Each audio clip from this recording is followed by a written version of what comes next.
Hello everyone, it's Miss Erica here, and we are going to be reading Last Stop on Market Street. Words by Matt de la Pena, pictures by Christian Robinson. So let's get started. When I think of the market, I think of apples, blueberries, oranges, strawberries, and bananas. But let's join CJ and his Nana in their ride across town to their stop on Market Street, which is sure to surprise you that it's more than just apples, strawberries, and bananas.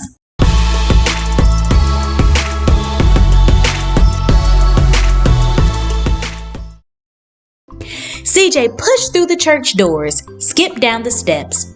The outside air smelled like freedom, but it also smelled like rain, which freckled CJ's shirt and dripped down his nose.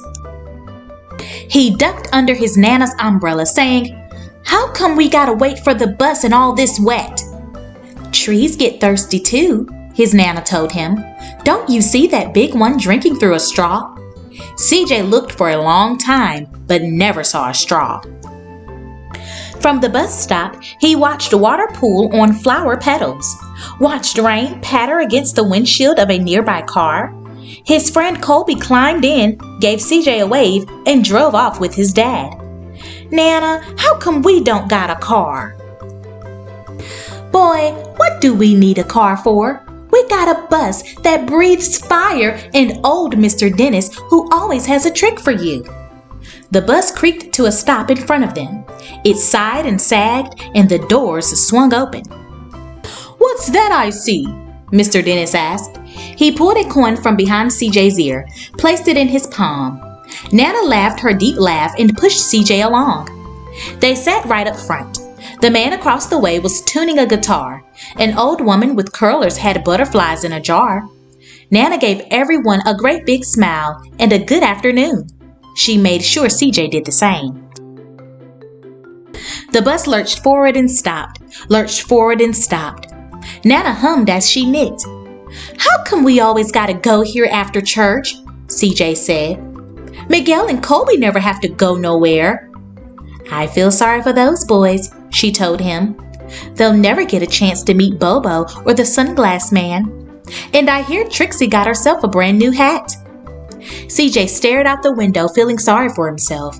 He watched cars zip by on either side, watched a group of boys hop curbs on bikes.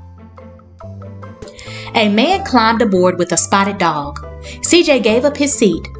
"How come that man can't see?"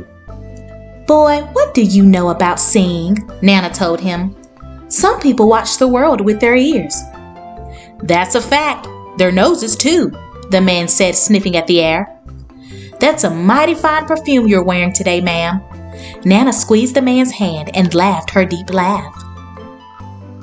Two older boys got on next. CJ watched as they moved on by and stood in back. "Sure wish I had one of those," he said. Nana set down her knitting. "What for? You got the real live thing sitting across from you. Why don't you ask the man if he'll play us a song?" CJ didn't have to. The guitar player was already plucking strings and beginning to sing. "To feel the magic of music," the blind man whispered, "I like to close my eyes." Nana closed hers too. So did CJ and the spotted dog. And in the darkness, the rhythm lifted CJ out of the bus, out of the busy city. He saw sunset colors swirling over crashing waves, saw a family of hawks slicing through the sky, saw the old woman's butterflies dancing free in the light of the moon.